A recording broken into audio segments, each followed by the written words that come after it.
बिस्मिल्लाहिर्रहमानिर्रहीम, अस्सलाम वालेकुम रहमतुल्लाहि व बरकातुहू। आज का जो हमारा मौजू है वो है जोड़ों का दर्द।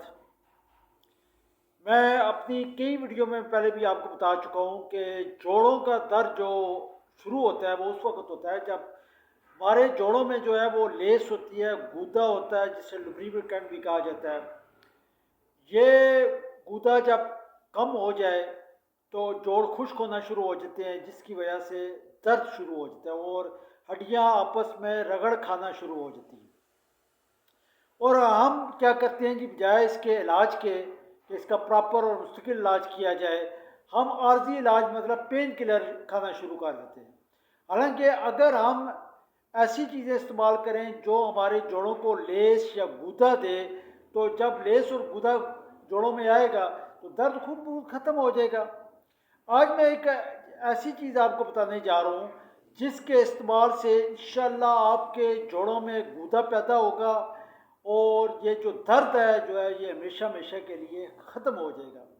अगर आपको डॉक्टर ने कहा जी आपके जोड़ घिस गए हैं, ख़त्म हो गए हैं, तो भी जब इसमें गूदा आएगा, हड्डियाँ मजबूत होंगी, इंशाल्लाह ताला आपका जो है वो दर्द जो है वो खुद ब खुद ख़त्म हो जाएगा। वो चीज़ क्या है मैं भी आपको दिखाता हूँ। ये मेरे पास पड़ी है, ये एलोवेरा है। ये देखें, ये अक्सर घरों में लगा होता है लेकिन हम इसकी कदर नहीं करते, इसकी अहमियत का हमें नहीं पता कि ये कितना फ़ायदेमंद चीज़ है। इसके इस्तेमाल का क्या तरीका है कि अगर आपके घर में पौधा लगा हुआ है तो फिर तो बहुत अच्छा है, अगर नहीं लगा हुआ है तो एलोवेरा का पौधा आप घरों में लगा लें।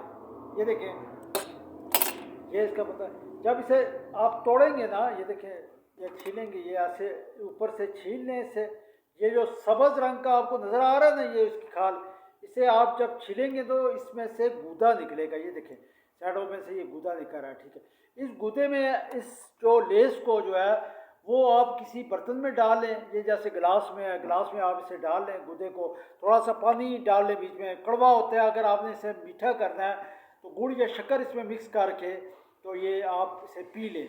ये रोज़ाना जो है वो एक पत्ता जो है वो आपने पीना है। तो इससे ये है जो कि आपके जो घुटनों का और जो उसमें लेस है वो पूरी हो जाएगी और ये दर्द जो है ख़त्म हो जाएगा। अस्सलाम वालेकुम।